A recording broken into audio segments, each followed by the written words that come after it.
नमस्कार साथियों, ज्ञान एकेडमी में आपका स्वागत है। आज हम आरपीएफ एसआई के जो अपनी मॉडल पेपर की सीरीज चल रही है उसमें एक और नए मॉडल पेपर की बात करेंगे। तो दोस्तों, अगर आप इस चैनल पर नए हो तो चैनल को सब्सक्राइब कीजिए और अपने ज़्यादा से ज़्यादा दोस्तों के साथ शेयर कीजिए ताकि उन्हें भी इन मॉडल पेपर का फ़ायदा मिल सके। तो देखिए, आज का अपना पहला क्वेश्चन क्या है। महाराष्ट्र, कर्नाटक और गोवा के अलावा निम्नलिखित में से कौन सा चौथा राज्य है जो कोणार्क रेलवे परियोजना का हिस्सा है। तो दोस्तों, वो हिस्सा है तो देखिए, ऑप्शन है तमिलनाडु, ऑप्शन बी है गुजरात, ऑप्शन सी है आंध्र प्रदेश और ऑप्शन डी है केरल। तो दोस्तों, इसका करेक्ट आंसर क्या होगा। तो इसका करेक्ट आंसर हो जाएगा ऑप्शन नंबर डी, केरल। क्या होगा दोस्तों, केरल इसका करेक्ट आंसर हो जाएगा। ठीक है, इसी के साथ बढ़ते हैं अगले क्वेश्चन की ओर। देखिए अगला क्वेश्चन, क्वेश्चन नंबर 2 क्या कह रहा है। क्वेश्चन नंबर 2 की बात करते हैं तो देखिए, भारत के निम्नलिखित रेलवे क्षेत्र में से कौन सा मुख्यालय मध्य समुद्र के स्तर से सबसे ज़्यादा ऊंचाई पर स्थित है। दोस्तों फिर से क्वेश्चन पढ़िए, भारत के निम्नलिखित रेलवे क्षेत्र में से कौन सा मुख्यालय मध्य समुद्र के स्तर से सबसे ज़्यादा ऊंचाई पर स्थित है। दोस्तों सबसे ज़्यादा ऊंचाई पर कौन स्थित है।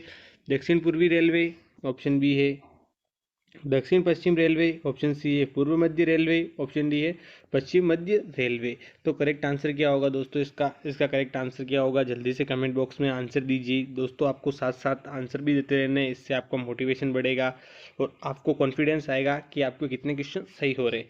तो देखिए, इसका करेक्ट आंसर होगा दक्षिण पश्चिम रेलवे। तो option number B correct answer हो जाएगा। क्या होगा, दक्षिण पश्चिम रेलवे करेक्ट आंसर होगा। ठीक है, इसी के साथ बढ़ते हैं अगले क्वेश्चन की ओर। देखिए अगला क्वेश्चन, क्वेश्चन नंबर 3 क्या कह रहा है। भारतीय रेल का आयोजन कितने क्षेत्रों में हुआ। दोस्तों भारतीय रेल का आयोजन कितने क्षेत्रों में हुआ है या कितने जोन में हुआ, कितने जोन में बांटा है। तो देखिए, ऑप्शन ए 15, ऑप्शन बी है 14, ऑप्शन सी है 16 और ऑप्शन डी है 18। तो दोस्तों इसका करेक्ट आंसर क्या होगा, इसका करेक्ट आंसर हो जाएगा ऑप्शन नंबर डी, 18 जोन। कितने जोन हो जाएंगे दोस्तों, 18 जोन में बांटा गया है। इन जोन को आगे डिवीजन में बांटा गया है। दोस्तों ये जोन है, इनको आगे डिवीजन में बांटा है। और देश में कुल 70 मंडल है। कितने हैं दोस्तों, देश में कुल 70 मंडल है। हर डिवीजन का एक डिविजनल मुख्यालय होता है। क्या होता है दोस्तों, हर डिवीजन का एक डिविजनल मुख्यालय होता है और इसका नेतृत्व एक डिविजनल रेलवे मैनेजर करता है। कौन करता है, डिविजनल रेलवे मैनेजर करता है। ठीक है, उसी के साथ बढ़ते हैं अगले क्वेश्चन की ओर। क्वेश्चन नंबर 4, क्वेश्चन नंबर 4 क्या कर रहा है। भारत का पहला रेल मंत्री है। दोस्तों भारत का पहला रेल मंत्री कौन है। तो देखिए, ऑप्शन ए है लाल बहादुर शास्त्री, ऑप्शन बी है ललित नारायण मिश्रा, ऑप्शन सी है बंसी लाल और ऑप्शन डी जॉन मथाई। तो दोस्तों भारत का पहला रेल मंत्री कौन था, तो जॉन मथाई थे। Option number B correct answer हो जाएगा। क्या होगा, option number D John Mathai थे। इनका कार्यकाल कब तक था दोस्तों, तो 15 अगस्त से 1947 से 22 सितंबर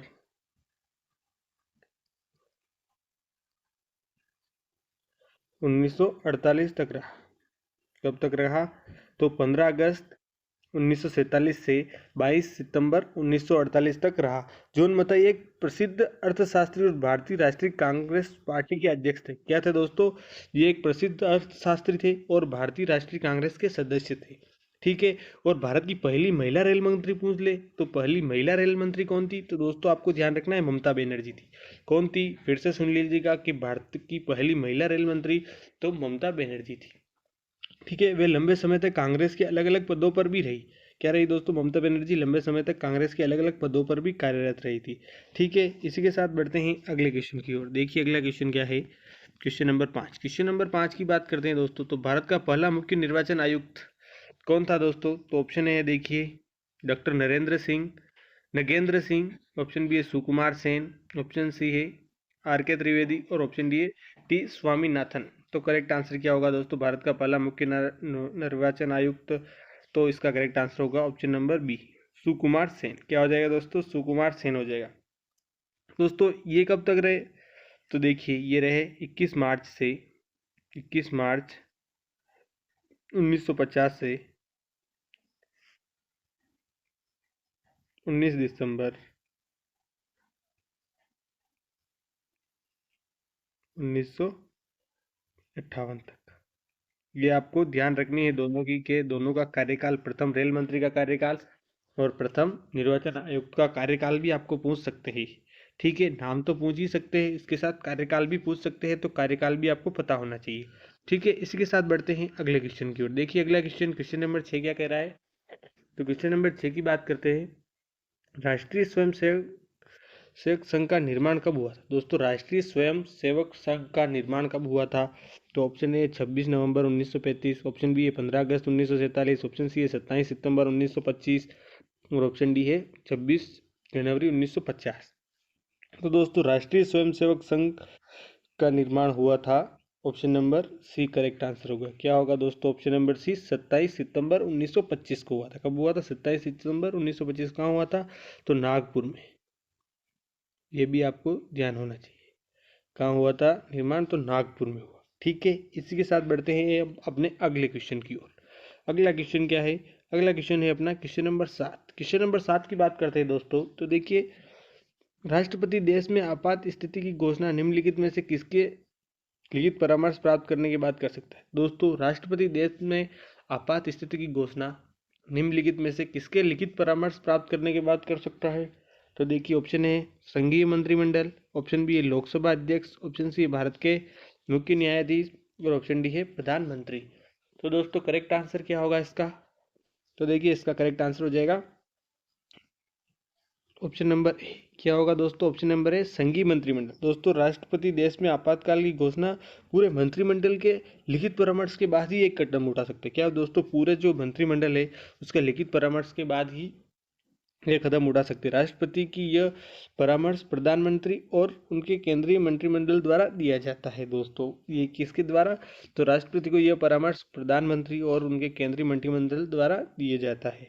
ठीक है, ये बात आपको घटना पता होनी चाहिए। और दोस्तों राष्ट्रपति संविधान के अनुच्छेद 352 के तहत आपातकाल की घोषणा कर सकते हैं। कौन से अनुच्छेद, 352 के तहत। कौन से 352 के तहत आपातकाल की घोषणा कर सकते हैं। यह घोषणा युद्ध, बाहरी आक्रमण या शस्त्र विरोध की स्थिति में की जा सकती है। राष्ट्रपति युद्ध या आक्रमण की घटना से पहले भी आपातकाल की घोषणा कर सकते हैं, यह अगर उन्हें लगता है कि कोई खतरा है तो। ठीक है, ये बात आपको पता होनी चाहिए। इसी के साथ बढ़ते हैं अगले क्वेश्चन की ओर।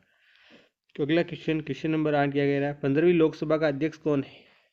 तो दोस्तों 15वीं लोकसभा का अध्यक्ष कौन है। तो देखिए ऑप्शन है मीरा कुमार, ऑप्शन बी है चरणजीत सिंह अटवाल, ऑप्शन सी है के रहमान खान, ऑप्शन डी है अरुण जेटली। तो दोस्तों इसका करेक्ट आंसर क्या होगा 15वीं लोकसभा का अध्यक्ष, तो ऑप्शन नंबर एक करेक्ट आंसर होगा। क्या होगा, मीरा कुमार। क्या हो जाएगा दोस्तों, मीरा कुमार थी। वे लोकसभा की अध्यक्ष बनने वाली पहली महिला थी। क्या थी दोस्तों, पहली महिला थी लोकसभा की अध्यक्ष बनने वाली पहली महिला थी। और मीरा कुमार ने Indian parliamentary diplomacy speakers perspective नाम की किताब लिखी थी। ये बात भी आपको पता होनी चाहिए। दोस्तों 15वीं लोकसभा की सदस्य का चुनाव कब हुआ था। तो चुनाव 16 अप्रैल से 13 मई 2009 के बीच 5 चरणों में हुआ था। क्या हुआ था, तो 16 अप्रैल से 13 मई 2009 के बीच 5 चरणों में हुआ था। कितने, तो 5 चरणों।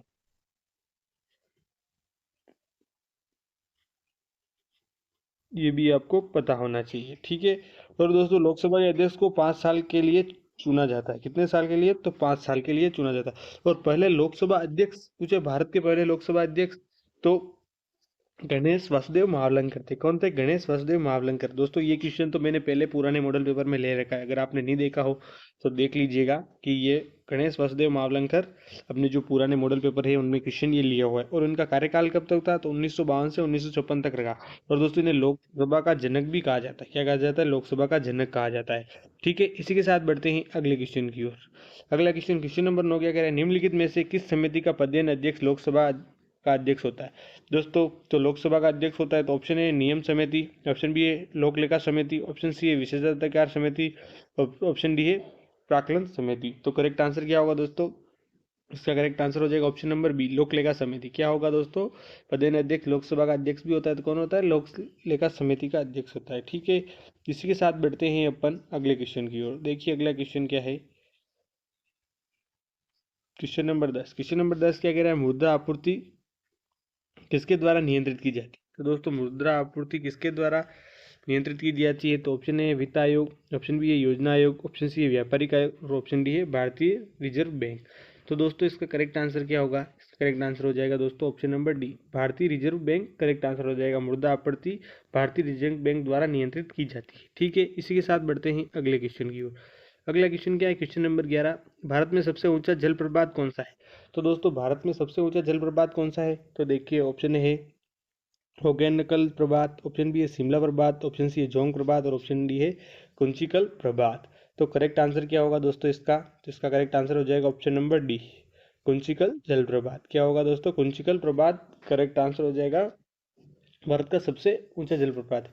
इसकी ऊंचाई पूछ ले तो ऊंचाई, तो ऊंचाई ध्यान होनी चाहिए दोस्तों आपको कि ऊंचाई होती है 455 मीटर, और फीट में पूछ ले तो 1493 फुट। ये भी आपको पता होना चाहिए। ठीक है, क्या ये फुट?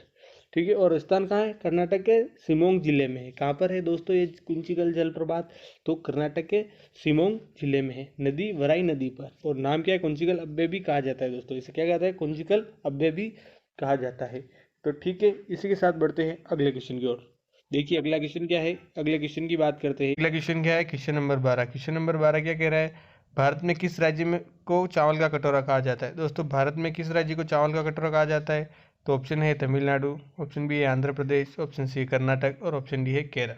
तो दोस्तों इसका करेक्ट आंसर क्या होगा? चावल का कटोरा किसे कहा जाता है? तो जल्दी से कमेंट बॉक्स में अपना आंसर दीजिए कि इसका करेक्ट आंसर क्या होगा। तो दोस्तों ध्यान रखिए, option number B correct answer होगा। क्या होगा? किसको कहा जाता है चावल का कटोरा? तो आंध्र प्रदेश को। और दोस्तों अगर आंध्र प्रदेश ऑप्शन में नहीं आए तो छत्तीसगढ़ को भी कहा जाता है। क्या कहा जाता है? छत्तीसगढ़ और आंध्र प्रदेश को चावल का कटोरा कहा जाता है। तो आपको छत्तीसगढ़ भी नाम ध्यान होना चाहिए कि आंध्र प्रदेश और छत्तीसगढ़ दोनों को चावल का कटोरा कहा जाता है। ठीक है, इसी के साथ बढ़ते हैं अब अपना अगले क्वेश्चन की ओर। देखिए अगला क्वेश्चन क्या है? Question number 13। क्वेश्चन नंबर 13 की बात करते हैं। तो देखिए वह प्रथम महिला कौन थी जिसने 7 प्रमुख सागर तैरकर पार किए? सॉरी दोस्तों, तो वह महिला कौन थी जिसने 7 समुद्र सागर तैरकर पार किए? तो ऑप्शन है चांदनी, ऑप्शन बी है बुला चौधरी, ऑप्शन सी है मृदुला राजीव और ऑप्शन डी है प्रिया शानभाग। तो करेक्ट आंसर क्या होगा दोस्तों? इसका करेक्ट आंसर हो जाएगा ऑप्शन नंबर बी, बुला चौधरी ने दोस्तों 7 प्रमुख सागर तैरकर पार किए थे। जो प्रथम महिला बनी थी जिसने 7 प्रमुख सागर तैरकर पार किए वो थी बुला चौधरी थी दोस्तों महिला। इन्होंने 5 महाद्वीपों के 7 समुद्र तैरकर पार किए। इन्होंने ये उपलब्धि साल 2004 में हासिल की थी। दोस्तों कब की थी ये उपलब्धि? इन्होंने 2004 में, ठीक है, तो हासिल की थी। बुला चौधरी को जल परी के नाम से भी जाना जाता है। क्या दोस्तों? बुला चौधरी को जल परी के नाम से भी जाना जाता है। जल परी के नाम से जाना जाता है।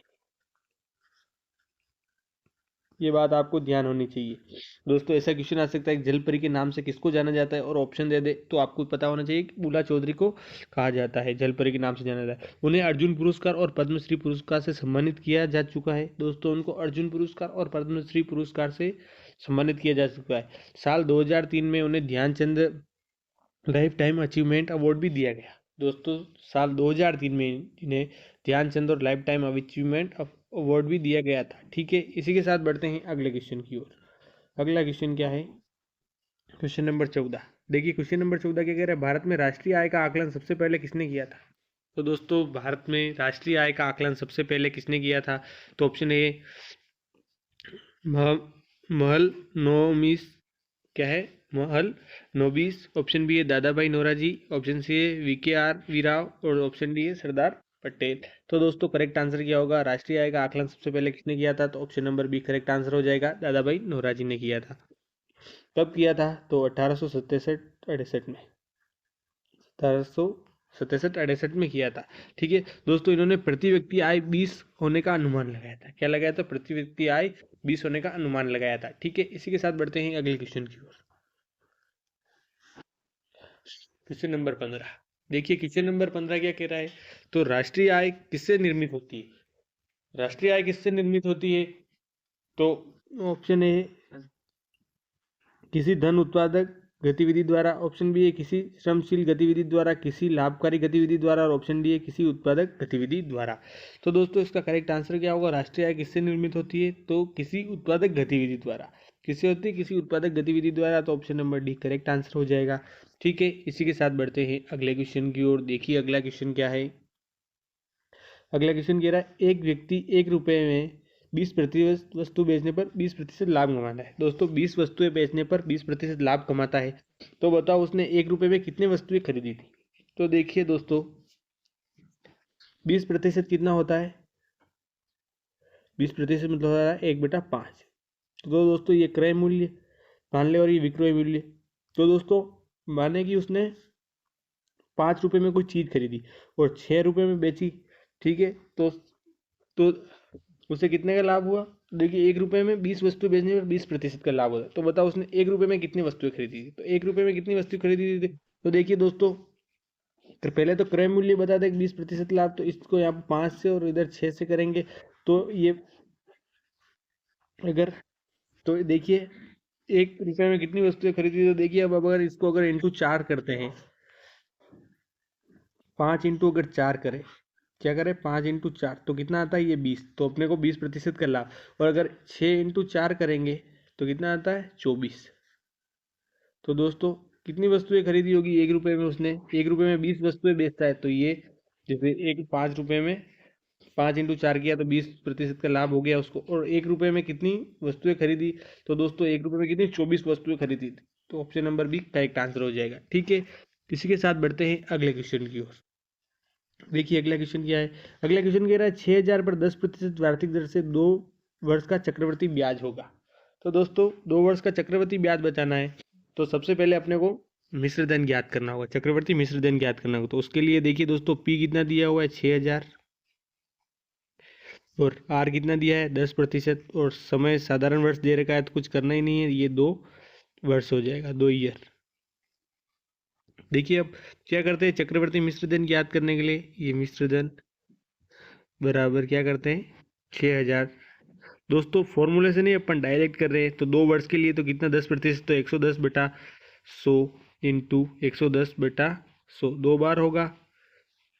दोस्तों ये 2 जीरो से 2 जीरो गए, ये 1 जीरो से 1 जीरो 1 जीरो से 1 जीरो।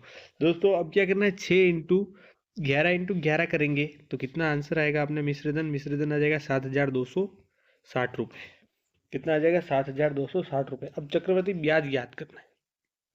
तो ब्याज ज्ञात करना क्या होता है? मिश्रधन माइनस मूलधन होता है। तो मिश्रधन कितना आया दोस्तों? 7,260 माइनस मूलधन कितना है? 6,000। तो अपन ये 6,000 माइनस करेंगे तो दोस्तों ये माइनस करेंगे तो कितना आएगा? 1,260। और 1,260 अपने कौन से ऑप्शन नंबर में है? Option number A. तो करेक्ट आंसर क्या होगा इसका? इसका करेक्ट आंसर हो जाएगा ऑप्शन नंबर ए। ठीक है, इसी के साथ बढ़ते हैं अगले क्वेश्चन की ओर। अगला क्वेश्चन नंबर 18। क्वेश्चन नंबर 18 क्या कह रहा है? कोई राशि चक्रवृद्धि ब्याज की दर से 3 वर्षों में 8 गुना हो जाती है। तो बताओ 5 वर्षों में कितना गुना हो जाएगी। तो दोस्तों देखिए कोई राशि है जो 3 वर्षों में 8 गुना हो जाती है। तो बताओ 5 वर्षों में कितना गुना हो जाएगी। तो दोस्तों इस फॉर्मूले करने के लिए क्या करना होता है अपने को? प्रथम घात बटा T1 बराबर द्वितीय घात बटा T2 करते हैं। तो दोस्तों यहाँ पर प्रथम घात कितनी है? तो देखिए अपने को यहाँ घात पता करनी है। जैसे 3 वर्षों में टाइम प्रथम क्या दिया है? T1 कितना? 3 वर्ष दिया है। तो टाइम कितना हो जाएगा? T1 हो जाएगा, ये यहाँ पर हो जाएगा T1 3 वर्ष। और 8 को अपन कैसे लिख सकते हैं घात के रूप में? तो 2 की घात 3 लिखते हैं तो 8 आ जाए। तो ये क्या यहाँ क्या आएगा? 3 आ जाएगा। घात लिखनी है और द्वितीय घात अपने को ज्ञात करनी है। क्या करनी है? ये 2 ज्ञात करना है। तो दोस्तों घात ज्ञात करनी है तो 5 वर्षों में कितना गुना हो जाएगी? तो 5, ये टाइम 5 हो जाएगा। दोस्तों टाइम को इधर ट्रांसफर करेंगे तो कितना होगा? कितना हो जाएगा? 15। वो तो 15/3 बराबर A2। और 15 में 3 का भाग लगाएंगे तो कितनी बार जाएगा? 5 बार। तो A2 कितना आ जाएगा? 8। तो कितनी गुना होगी दोस्तों? 5 वर्षों में कितना गुना हो जाएगा? तो 5 गुना। तो ऑप्शन नंबर एक करेक्ट आंसर होगा। ठीक है, इसी के साथ बढ़ते हैं अगले क्वेश्चन की ओर। देखिए अगला क्वेश्चन नंबर 19 क्या कह रहा है? क्वेश्चन नंबर 19 की बात करते हैं। श्रृंखला की अगली संख्या कौन सी आएगी? 11, 23, 48, 99 और 202 के आगे की संख्या। तो दोस्तों अपन अगर ऐसा करें 11 में 11 प्लस 1 जोड़ें तो कितना होता है? 12। और 12 में अगर 11 जोड़ेंगे तो कितना आएगा? 12 में 11 जोड़ेंगे 23 आता है, ये 23। ठीक है, अब इसी प्रकार अगर 23 दे रखा है और अगर अपन प्लस करें 23 में, पहले एक जोड़ा था 11 में, तो अब 23 में 2 जोड़े, तो 23 में 2 जोड़ेंगे कितना 25, और 25 में 23 जोड़ेंगे कितना 48 आता है। इसी प्रकार 48 में 3 जोड़ेंगे, कितने 48 में 3 जोड़े तो कितना होता है 51, 51 में 48 जोड़ेंगे तो कितना आएगा 99 आ रहा है। ठीक है, अब अपन आगे की श्रृंखला, अब क्या 99 दिया हुआ है और 99 प्लस 4 जोड़ेंगे तो 103, और 103 में 99 जोड़ेंगे तो कितना 202 आ रहा है, तो ये भी बिल्कुल सही जा रहे हैं। अब इसी प्रकार अंत में देखते हैं, अंत का जो पूछा है 202 दिया हुआ है और प्लस 202 में क्या जोड़ें 202 प्लस 5 जोड़े तो 202 प्लस 5 जोड़ते हैं तो 207, और 207 में 200 और जोड़ेंगे 202 और जोड़ेंगे कितना होगा 409 आएगा, और अपने को यही ज्ञात करना है 409, तो ऑप्शन नंबर 1 करेक्ट आंसर हो जाएगा। अगर 409 भी दिया होता तो 409 और 409 प्लस 6 करते तो जो भी संख्या आती वो अपनी आंसर मिल जाता अपने को। ठीक है, इसी के साथ बढ़ते हैं अगले क्वेश्चन की ओर, और आज का अपना अंतिम क्वेश्चन भी है क्वेश्चन नंबर 20। क्वेश्चन नंबर 20 क्या कर रहा है, उस विकल्प का चुनाव कीजिए जो पहले युग्म में अनुसरित तर्क के अनुसार आगे प्रश्न चिन्ह के स्थान पर आएगा। तो देखिए, जैसे सुई का संबंध दर्जी से है तो पेन का संबंध किससे होगा। जैसे दोस्तों देखिए, सुई का संबंध दर्जी से है तो पेन का संबंध किससे होगा। तो देखिए दोस्तों, सुई एक दर्जी द्वारा इस्तेमाल किया जाने वाला उपकरण है। क्या है दोस्तों, सुई एक दर्जी द्वारा इस्तेमाल किया जाने वाला उपकरण है। तो उसी प्रकार पेन का क्या है, देखिए ऑप्शन क्या क्या दे रखा है, ऑप्शन ए कवि, ऑप्शन बी है कागज, और ऑप्शन सी है स्याही, ऑप्शन डी है लेखन। तो दोस्तों पेन, जैसे सुई का उपयोग दर्जी इस्तेमाल करता है, उसी प्रकार पेन का उपयोग पेन का कवि द्वारा इस्तेमाल किया जाने वाला एक उपकरण है। क्या है दोस्तों, पेन एक कवि द्वारा इस्तेमाल किया जाने वाला उपकरण है। तो करेक्ट आंसर क्या होगा, ये ऑप्शन नंबर 1 करेक्ट आंसर हो जाएगा। तो दोस्तों कैसा लगा आपको आज के मॉडल पेपर, कमेंट बॉक्स में ज़रूर बताइएगा, और अगर आपको कोई भी प्रॉब्लम आ रही है तो आप कमेंट बॉक्स में ज़रूर बताइए, हम आपको उसका सोल्यूशन करते हैं। मिलते हैं अगले मॉडल पेपर में, तब तक के लिए थैंक यू।